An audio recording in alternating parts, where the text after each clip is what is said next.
இங்கே வாங்க எனக்கு பருப்பு கடையில் பார்க்கலாம், பருப்பு கீரை வச்சு கடையில் பார்க்கலாம். நான் வந்து கடலைப்பருப்பு டம்ளர், ஒரு டம்ளர் பாசிப்பருப்பு, 4 பச்சை மிளகா, கொஞ்சம் மல்லி போட்டு தண்ணி ஊற்றி ஒரு 2 நிமிஷம் விட்டு வச்சிருக்கிறேன். அங்கே பாதி வெந்துருச்சு, முக்கால் பாதி வெந்துருச்சு. இது கூட வந்து நம்ம வந்து கீரை க்ளீன் பண்ணி வச்சிருக்கிறேன். கீரை எடுத்து என்ன கீரையாக இருந்தாலும் இதுக்குள்ள போட்டுக்கலாம். இது வந்து காட்டுக்கீரை இல்லை தையக்கீரைன்னு சொல்லுவாங்க. எண்ணெய் போட்டு குக்கரை போட்டு ஒரு மூடி போட்டு ஒரு விசில் விட்டு வச்சுக்கோங்க. அதுக்குள்ளே நம்ம வெங்காயம் பச்சை மிளகாய் தாளிச்சு கொட்டி கரைஞ்சிக்கலாம். இது ஒரு விசில் வருதுங்க. ஆல்ரெடி 2 விசில் பருப்பு கொடுத்துருக்கோம். இது ஒரு விசில் வந்தால் போதும். பருப்பு 2 விசில் வந்துச்சு. கீரை பருப்பு வந்து ஒரு கடையில் வந்து எண்ணெய் ஊற்றி வச்சுக்கலாம். இதில் வந்து நீங்கள் சீரகம் போட்டுக்கோங்க. என்கிட்ட சீரகம் இல்லை. இப்போ வந்து வெங்காயம் பச்சை மிளகாய் கட் பண்ணி வச்சுருக்கேன். நான் போட்டுக்கிறேன். ஆல்ரெடி முழு மல்லி அதுக்குள்ள போட்டு 2 விசில் விட்டு வச்சுருக்கேன். பருப்பு கீரைக்குள்ள அதனால் உங்களுக்கு தேவையான அளவுக்கு மல்லித்தூள் மட்டும் கொஞ்சம் போட்டுக்கோங்க. சீரகம் ஒரு 1/2 ஸ்பூன் போட்டுக்கோங்க. என்கிட்ட சீரகம் வந்து காலியாக தீர்ந்துச்சு. நல்லா வதக்கி வச்சுக்கோங்க. நேற்று கிடைக்கணும். அதான் சீரகம் இருக்குன்னு நினச்சிட்டு வந்துட்டு அதான் சீரகம்.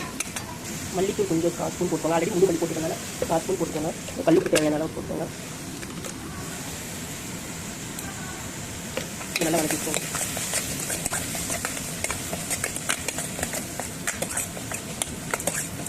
நல்லா கட் பண்ணி கீரைக்குள்ளாய் காலுக்குள்ளே எடுத்து கொடுக்கலாம். பாருங்கள், ஒரு விசில் விட்டு எடுத்தாச்சு. எடுத்து வச்சுருக்கோம். கீரையும் பாசிப்பருப்பு கடலைப்பருப்பு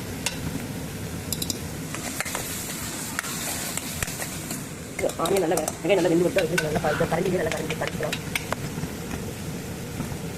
சீரகம் போட்டால் டேஸ்ட்டாக இருக்கும். சீரகம் இதுக்கு மெயினே சீரகம் தான். என்ன பண்ணுறது நல்லா இதுலேயே கரண்டிலே நல்லா கரைச்சிக்கோங்க.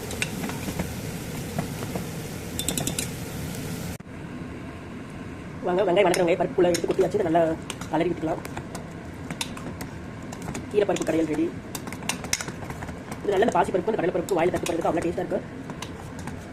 இந்த வெங்காயம் நிம்பெல்லாம் நான் வணக்கலாம். முக்கால் வணக்கி போட்டிருக்கேன். அவ்வளோ டேஸ்ட்டாக இருக்குது. நீங்கள் ட்ரை பண்ணி பார்த்து எப்படி இருக்குன்னு சொல்லுங்கள். அங்கே தாளிச்சு கொட்டின வரைக்கும் ஒரு கொதி விட்டாச்சு. இப்போ போட்டு நிப்பாட்டிக்கலாம். பருப்பு நல்லா டேஸ்ட்டாக இருக்குது. பாருங்கள், சிம்பிளாக இருக்கும். ஆனால் இந்த டேஸ்ட்டாக இருக்கும். ரைஸ் சப்பாத்தி எல்லாத்துக்குமே நல்லாயிருக்கும். நீங்களே ட்ரை பண்ணி பார்த்து எப்படி இருக்குன்னு சொல்லுங்கள்.